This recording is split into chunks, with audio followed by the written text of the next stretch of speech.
Everyone, welcome to the class. आज हम करने वाले हैं एनसीईआरटी क्लास 12 के चैप्टर फर्स्ट सॉलिड स्टेट के इंटेक्स्ट क्वेश्चंस पेज नंबर 29 के। यहाँ पर हम आंसर्स को समझने पर ज़्यादा फोकस करेंगे बजाय उसको लिखने के, क्योंकि लिखे हुए तो आपको कहीं पे भी मिल जाएंगे। मतलब आप सिंपली गूगल करो या फिर कोई रेफरेंस बुक लेते हो तो वहाँ से आपको मिल जाएंगे, ठीक है। लेकिन मेन बात है कि वो समझ में आने चाहिए। स्टार्ट करते हैं। क्वेश्चन फर्स्ट है 1.19 question, what type of defect can arise when a solid is heated, which physical property is affected by it and in what way. कि मतलब अगर आप किसी एक सॉलिड है हमारे पास कोई भी, आपने उसको जस्ट हीट किया सिंपली, ठीक है, तो उसमें किस टाइप का डिफेक्ट अराइज हो सकता है, पहले आपको ये बताना है। नेक्स्ट क्वेश्चन में इन्होंने पूछा है कि उस डिफेक्ट की वजह से वो जो सॉलिड क्रिस्टल है उसकी कौन सी फिजिकल प्रॉपर्टी अफेक्ट होगी और किस तरीके से अफेक्ट होगी, ठीक है, एंड इन व्हाट वे, किस तरीके से अफेक्ट होगी। तो सबसे पहले तो यही देख लेते हैं कि कौन सा डिफेक्ट जो है वो अराइज हो सकता है, किस डिफेक्ट के अराइज होने के चांसेस हैं। मान लो ये कोई सॉलिड क्रिस्टल है हमारे पास कोई भी, ठीक, इसमें एक यहाँ पर कुछ कैटायन है, फिर एनायन है, कैटायन है, इस तरीके का कोई सॉलिड क्रिस्टल है, ठीक है। अभी हमने इसको हीट किया तो देखो क्या पॉसिबिलिटीज़ हैं। जब आप हीट करोगे तो इसके जो आयंस हैं उनको एनर्जी मिलेगी, ठीक है। वो एनर्जी की वजह से क्या होगा कि इनके बीच में अगर ये आयनिक बॉन्ड है, ठीक है, तो वो ब्रेक होगा, एनर्जी मिलेगी, तो ये क्या करेंगे, इनमें जो मोशन है वो इंक्रीज करेगा। मोशन इंक्रीज करने की वजह से क्या होगा कि ये जहाँ जिस साइड पर बैठे हुए हैं, ठीक है, वहाँ से उठ कर चल देंगे। फॉर एग्जाम्पल आप थक कर बैठे हुए हो, आपको किसी ने जूस पिला दिया, तो क्या आप अभी भी वहीं पे बैठे रहोगे? नहीं, आप अपना कुछ भी काम करोगे, स्टडी के लिए जाओगे या फिर खेलने के लिए जाओगे या वट एवर कुछ भी है। और भी कुछ नहीं है तो मोबाइल चार्जिंग पे लगा हुआ है तो उसे उठाने के लिए चले जाओगे, अब आप में एनर्जी आ गई ना। तो दैट मीन्स ये पॉसिबिलिटी है कि जब आप हीट करोगे तो यहाँ से कोई आयंस या कोई भी एटम जो भी यहाँ पर प्रेजेंट होगा, अगर आयनिक सॉलिड नहीं है, कोई मॉलिकुलर सॉलिड टाइप का है, तो कोई भी एटम जो प्रेजेंट होगा वो क्या हो सकता है कि वो अपनी साइड को छोड़कर वहाँ से चला जाए, ठीक है, एस्केप कर जाए। तो उसकी वजह से क्या होगा, मान लो यहाँ से ये कैटायन चला गया तो इसकी वजह से यहाँ पे क्या क्रिएट हो गई, एक वैकेंसी क्रिएट हो गई, है ना। तो इस डिफेक्ट को हम क्या नाम देंगे, वैकेंसी डिफेक्ट। तो आप इसको लिखोगे कैसे कि when a solid is heated तो इट्स कॉन्स्टिट्यूएंट एटम और ion may escape from its site, due to this a vacancy is created and hence vacancy defect may be arise. इस तरीके से आप लिख सकते हो, ठीक है। तो हमको ये तो पता चल गया कि वैकेंसी डिफेक्ट अराइज हुआ है। अब इसकी वजह से इसकी क्या फिजिकल प्रॉपर्टी चेंज हुई होगी। तो देखो यहाँ से जब कोई एटम या आयन अपनी जगह को छोड़कर गया है तो यानी कि यहाँ से कुछ मास चला गया, और जब मास चला गया तो दैट मीन्स इसकी जो डेंसिटी है वो क्या हो गई, कम हो गई। तो क्या किस पर फर्क पड़ा, फर्क पड़ा डेंसिटी पर। तो कौन सी फिजिकल प्रॉपर्टी अफेक्ट हुई, डेंसिटी। और किस तरीके से अफेक्ट हुई, ये डेंसिटी इंक्रीज की कि डिक्रीज की, मास छोड़कर चला गया ना। डेंसिटी क्या होती है, डेंसिटी डायरेक्टली प्रोपोर्शनल होती है मास अपॉन वॉल्यूम, मतलब कि मास के डायरेक्टली प्रोपोर्शनल है। अगर मास कम होगा तो डेंसिटी भी क्या हो जाएगी, कम हो जाएगी। तो डेंसिटी क्या कर जाएगी, डिक्रीज कर जाएगी। आई होप समझ में आ गया होगा। अब नेक्स्ट क्वेश्चन की तरफ चलते हैं। क्वेश्चन नंबर 2 क्वेश्चन है आपकी बुक में 1.20, what type of stoichiometric defect is shown by ZNS and AGBR। ZNS और AGBR कौन से stoichiometric डिफेक्ट शो करते हैं। तो सबसे पहले आपको पता होना चाहिए कि stoichiometric डिफेक्ट होते कौन से हैं। तो Frenkel defect and Schottky defect, या फिर आप कह सकते हो vacancy defect and interstitial defect, ठीक है। एक ही आप कुछ भी बोल सकते हो। तो अगर हम बात करते हैं फ्रेंकल की और शॉर्टकी डिफेक्ट की, तो ZNS और AGBR इनमें से कौन से डिफेक्ट शो करते हैं। तो देखो ZNS में, क्योंकि हमें पता है कि यहाँ पर Zn2+ कैटायन है और S2- एनायन है ना। जो जिंक का आयन है उसका साइज इस एनायन से बहुत छोटा है ना। और जब कैटायन का साइज एनायन से छोटा होता है तो वहाँ पर कौन सा डिफेक्ट आता है, वहाँ पर डिफेक्ट आता है फ्रेंकल डिफेक्ट, ठीक है, ये मैंने आपको बताया था। और AGBR ये तो मैंने आपको स्पेशल केस करके बताया था, मैंने इसके एग्जांपल दोनों में दिया था। इसमें दोनों ही टाइप के डिफेक्ट प्रेजेंट होते हैं, फ्रेंकल डिफेक्ट भी और शॉर्ट के डिफेक्ट भी, ठीक है। आई होप क्लियर हो गया होगा। इसमें तो कुछ ऐसा ज़्यादा कुछ था नहीं। नेक्स्ट क्वेश्चन की तरफ चलते हैं।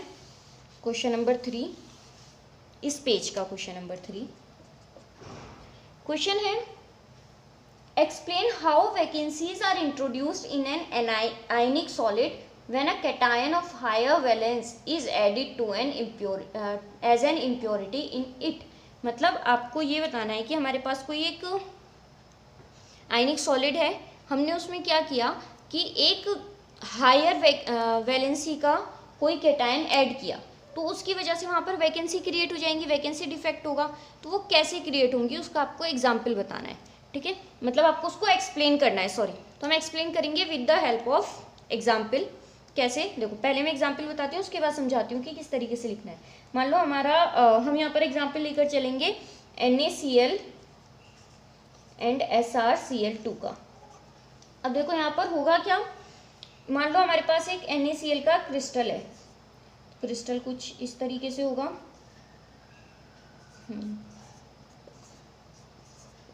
हालांकि ये मैंने आपको अपने लेक्चर में बहुत अच्छे से समझाया हुआ है, पर कोई नहीं, दोबारा समझ लेते हैं, कोई दिक्कत नहीं है, रिवीजन हो जाएगा, है ना। यहाँ पर Na plus Cl minus, Na plus Cl minus, Na plus Cl minus, then Na plus, ठीक है। ये हमारे पास एक क्रिस्टल हो गया, प्योर क्रिस्टल है NaCl का।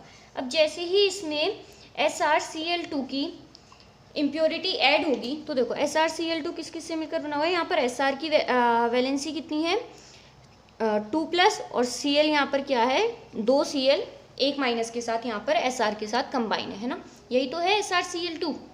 अब यहाँ पर क्या होगा कि जैसे ही हम यहाँ पर इसको हीट करेंगे, तो यहाँ से जो Na प्लस हैं वो अपनी साइड छोड़कर चले जाएंगे। मान लो यहाँ से 2 Na गए, है ना।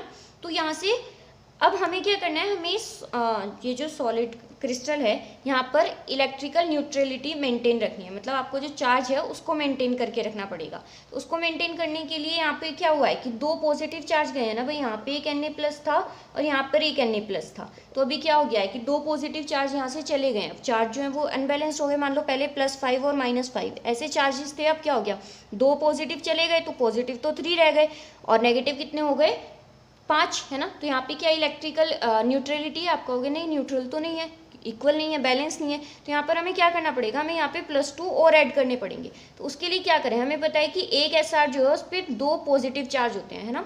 तो हमने यहाँ पे क्या किया कि एक जगह पर एक Sr2 पॉजिटिव आ गया, क्या हमें दूसरी जगह पर भी Sr2 पॉजिटिव लिखने की जरूरत है, आप कहोगे नहीं ज़रूरत है, क्यों, क्योंकि बैलेंस तो हो गया, 2 ही तो पॉजिटिव चार्ज चाहिए थे, वो है, ठीक है। Sr की जो वैलेंसी होती है वो +2 होती है।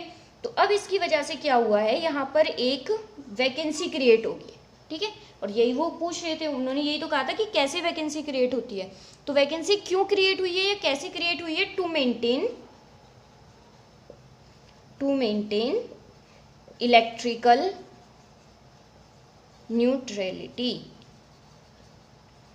तो आप इस आंसर को कैसे लिखोगे, आप लिखोगे कि when a higher oxidation state, या फिर व्हेन अ हायर, जो आपकी बुक में लिखी हुई है example, when a higher valence cation, higher valence cation है ना Sr2 पॉजिटिव, इसकी जो वैलेंसी है वो ज़्यादा है Na से, है ना। तो हायर वैलेंस कैटायन, अगर हम कैटायन को कंपेयर करें तो यहाँ पे इसका कैटायन NaCl में Na प्लस है और जबकि SrCl2 में Sr2 पॉजिटिव है, तो ये हायर वैलेंस है।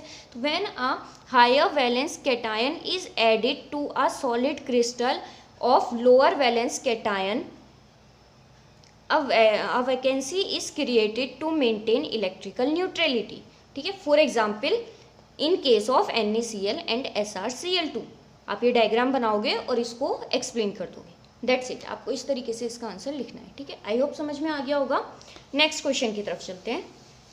देखो अगर आपको ऐसे ही नोट डाउन करनी है लैंग्वेज भी, तो आप स्लो करके वीडियो को तब नोट डाउन कर सकते हैं, है ना। अगर मैं लिखूंगी तो उससे टाइम वेस्ट होगा, बाकी कुछ नहीं है। बट अगर आपको ऐसा ही चाहिए कि नहीं लिख के ही बताना है, तो आप मुझे कमेंट बॉक्स में बता सकते हैं। मैं आपको किसी भी तरह से या तो PDF प्रोवाइड करूँगी या फिर उसके लिए एक वीडियो बना के, जैसे भी पॉसिबल होगा मैं आपको वो भी प्रोवाइड कर दूँगी, अगर आपको ईजी लैंग्वेज नहीं मिलती है कहीं पर, ठीक है। चलो नेक्स्ट क्वेश्चन नंबर 4, और आपकी बुक में है क्वेश्चन नंबर 1.2। तो मैंने यहाँ पर ऑलरेडी क्वेश्चन लिख लिया है थोड़ा सा टाइम सेव करने के लिए। चलो पहले क्वेश्चन पढ़ लेते हैं। क्वेश्चन 1.22 क्वेश्चन है, ionic solids which have anionic vacancies due to metal excess defect develops colour, explain with the help of suitable example. Question कह रहा है कि ऐसे आयनिक सॉलिड्स जिनमें एनायनिक वैकेंसी क्रिएट हो जाती है, किस वजह से क्रिएट हो जाती है? मेटल एक्सिस डिफेक्ट की वजह से। तो वो जो आयनिक सॉलिड्स होते हैं वो उनमें कलर डेवलप हो जाता है, वो उनको कलरफुल दिखते हैं। तो आपको इस चीज़ को एक्सप्लेन करना है with the help of example. तो यहाँ पर हम सबसे सिंपल वाला एग्जाम्पल लेने वाले हैं NaCl का। तो मैंने यहाँ पर ऑलरेडी जो प्योर क्रिस्टल है वो बनाकर आपको दिखाया हुआ है, ठीक है, जैसा हमने लास्ट वाले क्वेश्चन में किया था बिल्कुल वैसे ही किया हुआ है। अब जब हम इस प्योर NaCl को हीट करते हैं इन प्रेजेंस ऑफ Na, मतलब सोडियम, और वो भी किसकी फॉर्म में? वेपर्स की फॉर्म में। तो जब हम सोडियम वेपर्स के साथ इस प्योर क्रिस्टल को हीट करते हैं तो होता क्या है कि ये जो सोडियम वेपर्स है ना, ये मान लो ये हमारा क्रिस्टल है, ठीक, तो जैसे ही वो इसकी सरफेस के पास आती हैं, क्योंकि इनमें एनर्जी है, ये आपने इनको हीट किया है ना, तो यहाँ पर एनर्जी है, तो जैसे ही वो जो सोडियम वेपर्स होती हैं वो इसकी सरफेस के पास आती हैं, तो इसकी सरफेस पे जो Cl नेगेटिव आयंस हैं वो उन Na की तरफ अट्रैक्ट होते हैं, ठीक है। तो उसकी वजह से क्या होता है यहाँ पर कि जो ये Na है वो ब्रेक हो जाता है Na प्लस कैटायन, मतलब वो क्या फॉर्म कर लेता है? Na प्लस कैटायन, और साथ में लूज करता है एक इलेक्ट्रॉन को लूज करके तभी तो Na प्लस कैटायन बनेगा। अब ये जो Na प्लस कैटायन है ये जैसे ही सरफेस पे आया, Cl नेगेटिव जो एनायंस हैं उनको अट्रैक्ट किया, भाई आपने इस Na को हीट किया है। जब आप हीट करोगे तो जो इसका जो आउटर मोस्ट इलेक्ट्रॉन है उसको एनर्जी मिलेगी, एनर्जी मिलने की वजह से वो जो वैलेंस इलेक्ट्रॉन है वो बाहर निकल जाएगा, बाहर निकल गया तो ये क्या बन गया? Sodium cation. अब ये सोडियम कैटायन जैसे ही सरफेस पे आके बैठेगा तो ये जो Cl नेगेटिव है एनायन है ये उसकी तरफ अट्रैक्ट होंगे। उसकी तरफ अट्रैक्ट होने की वजह से क्या होगा? मान लो एक Na के साथ यहाँ पर एक Cl जो है वो अट्रैक्ट हो गया, उसने इस Na के साथ, यहाँ पे एक Cl था, ठीक है, वो इस Na के साथ चला गया और उसने यहाँ पर क्या फॉर्म कर लिया? NaCl, ठीक है, उसने क्या फॉर्म कर लिया? NaCl। अब यहाँ पर क्या हो गया? एक वैकेंसी क्रिएट हो गई, साथ ही साथ यहाँ पर जो इलेक्ट्रिकल बैलेंस था, जो चार्ज का बैलेंस था वो भी गड़बड़ हो गया। क्यों? मान लो पहले +5 और -5 का बैलेंस था, ठीक है, अभी यहाँ से एक Cl नेगेटिव गया ना तो नेगेटिव चार्ज कितना रह गया? -4। तो जो इलेक्ट्रिकल न्यूट्रलिटी थी जिसके बारे में हमने लास्ट क्वेश्चन में भी बात की थी वो यहाँ पर फिर गड़बड़ हो गई। तो इस इलेक्ट्रिकल न्यूट्रलिटी को मेनटेन करने के लिए ये जो इलेक्ट्रॉन है ना ये Cl की जगह यहाँ पर आकर बैठ जाता है। ये यहाँ पर आ गया इलेक्ट्रॉन, एक नेगेटिव चार्ज हो गया तो फिर से जो न्यूट्रलिटी थी वो बैलेंस हो गई, चार्ज जो है वो बैलेंस हो गए। ये जो इलेक्ट्रॉन जहाँ पर आकर बैठता है, यहाँ पर क्या हुआ था? पहले वैकेंसी क्रिएट हुई थी और वो वैकेंसी किसकी वजह से क्रिएट हुई थी? एक एनायन की वजह से, Cl नेगेटिव की वजह से, इसीलिए उस वैकेंसी को बोलते हैं एनायनिक वैकेंसी, ठीक है। तो यहाँ पर क्या हो गया है? मेटल एक्सिस डिफेक्ट हो गया है। क्यों मेटल एक्सिस है? क्योंकि आप यहाँ पर अगर काउंट करो तो Na जो है वो ज़्यादा हो गए हैं Cl से, क्योंकि एक Cl चला गया ना इस क्रिस्टल से, तो बाहर चला गया ना वो इस वाले Na के साथ, तो यहाँ पर मेटल क्या हो गया? ज़्यादा हो गई, मेटल एक्सिस डिफेक्ट हो गया और एनायनिक वैकेंसी क्रिएट हो गई इस Cl के जाने की वजह से। अब ये जो वैकेंसी क्रिएट हुई यहाँ पर कौन आकर बैठ गया? ये वाला इलेक्ट्रॉन आकर बैठ गया। तो इस ये जो सेंटर बना है, ये जो वैकेंसी जहाँ पर क्रिएट हुई थी, जहाँ पर इलेक्ट्रॉन आकर बैठ गया, इसको बोलते हैं F सेंटर। क्या बोलते हैं? F सेंटर, ठीक है। अब ये जो इलेक्ट्रॉन है जैसे ही इस पर विजिबल लाइट पड़ेगी, हम किसकी वजह से देखते हैं? विजिबल लाइट की वजह से देखते हैं ना। जैसे आपने इस क्रिस्टल को रखा विजिबल लाइट में, इस पर लाइट पड़ी तो ये जो इलेक्ट्रॉन है उस लाइट को एब्जॉर्ब कर लेता है। एब्जॉर्ब करने के बाद हायर एनर्जी स्टेट में जाता है और फिर उसके बाद जब लोअर में आता है तो एक रेडिएशन को एमिट करता है। मान लो पहले जो इलेक्ट्रॉन था वो यहाँ पर था इस एनर्जी स्टेट में, अभी जैसे ही उस पर विजिबल लाइट पड़ी तो इसने एनर्जी ली और ये ऊपर एक्साइटेड स्टेट में चला गया। अब ये फिर से वापस आएगा अपनी ही स्टेट में, तो जब ये वापस आएगा तो कुछ एनर्जी रिलीज भी करेगा। मान लिया यहाँ पर एनर्जी थी 2, यहाँ पर एनर्जी है 5, तो इसने 3 एनर्जी लेकर ये ऊपर 5 पे चला गया। अब ये 5 से वापस 2 पे आएगा तो 3 एनर्जी वापस भी तो देगा ना, ये जो वापस देगा रेडिएशन, ठीक है, इसी की वजह से हमें क्या शो होता है? कलर शो होता है, ठीक है। जितना ये इलेक्ट्रॉन जिस भी वेवलेंथ की एनर्जी को रेडिएट करेगा या एब्जॉर्ब करेगा वही वाला कलर हमको शो हो जाएगा। आई होप आपको समझ में आ गया होगा, ठीक है। तो आप इसको इजीली लिख भी पाएंगे। आपको इसमें जो मेटल एक्सिस डिफेक्ट में मैंने आपको समझाया था वही वाली बात आपको यहाँ पर लिखनी होगी एग्जाम्पल की हेल्प से, ठीक है। क्लियर हो गया? नेक्स्ट क्वेश्चन की तरफ चलते हैं, क्वेश्चन नंबर 5। ओके, क्वेश्चन है अ ग्रुप 14 एलिमेंट, ये तो बहुत सिंपल क्वेश्चन है। A group 14 element is to be converted into n type semiconductor by doping it with a suitable impurity, to which group should this impurity belong. आपके पास group 14 का एक कोई solid है, ठीक है, ग्रुप 14 का एलिमेंट है, आपको उसको कन्वर्ट करना है एन टाइप सेमीकंडक्टर में, ठीक है। तो कैसे होगा? By the process of doping. आपको इम्प्योरिटी यहाँ पर ऐड करोगे, है ना, तो वो जो इम्प्योरिटी ऐड करोगे यहाँ पर इसको एन टाइप बनाने के लिए, तो वो कौन से ग्रुप की होनी चाहिए? तो देखो, जो मैंने आपको पढ़ाया था तो मैंने आपको समझाया भी था कि N4 नेक्स्ट, मतलब कि नेक्स्ट ग्रुप की, और ग्रुप 14 से नेक्स्ट ग्रुप कौन सा होता है? ग्रुप 15। दैट्स इट, यही आंसर है, ग्रुप 15, ठीक है। नेक्स्ट क्वेश्चन और लास्ट क्वेश्चन इस पेज का, क्वेश्चन नंबर 6 और बुक के अकॉर्डिंग क्वेश्चन नंबर 1.24। क्वेश्चन है, what type of substances would make better permanent magnets, ferromagnetic और फेरीमैग्नेटिक? Justify your answer. आपको बताना है कि अगर हमें एक परमानेंट मैग्नेट बनानी है ना, तो उसके लिए हमें किस टाइप का सब्सटेंस यूज़ करना चाहिए, फेरोमैग्नेटिक टाइप का या फेरीमैग्नेटिक टाइप का?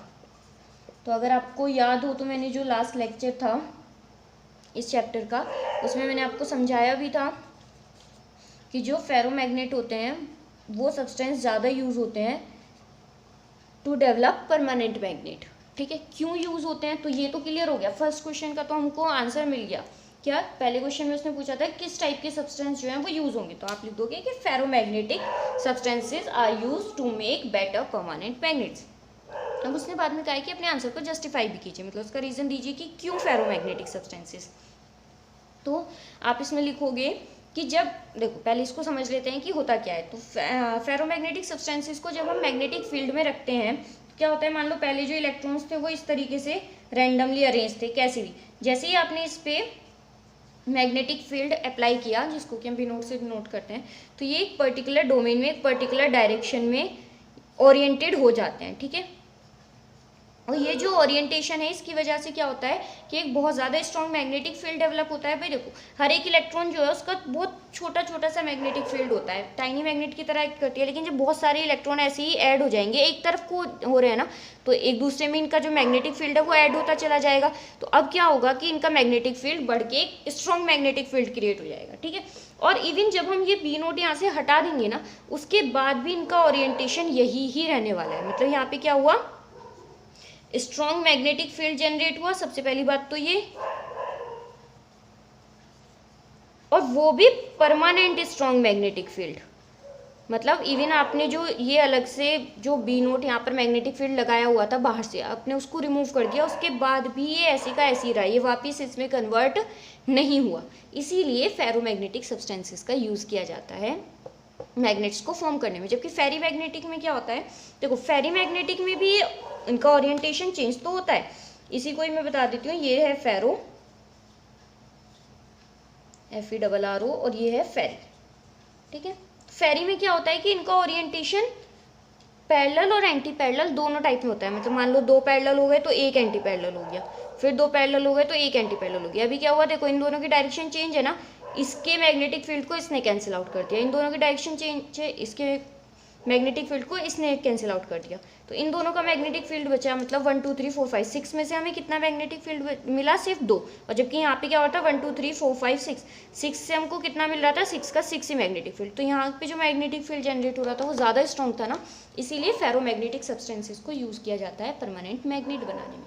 आई होप आपको समझ में आया होगा लेक्चर। उसके बाद भी अगर आपको कोई प्रॉब्लम रह जाती है आप मुझे कमेंट बॉक्स में बता सकते हैं। अगर आपको कोई सजेशन देना है वो भी आप कमेंट बॉक्स में बता सकते हैं। Thank you for watching.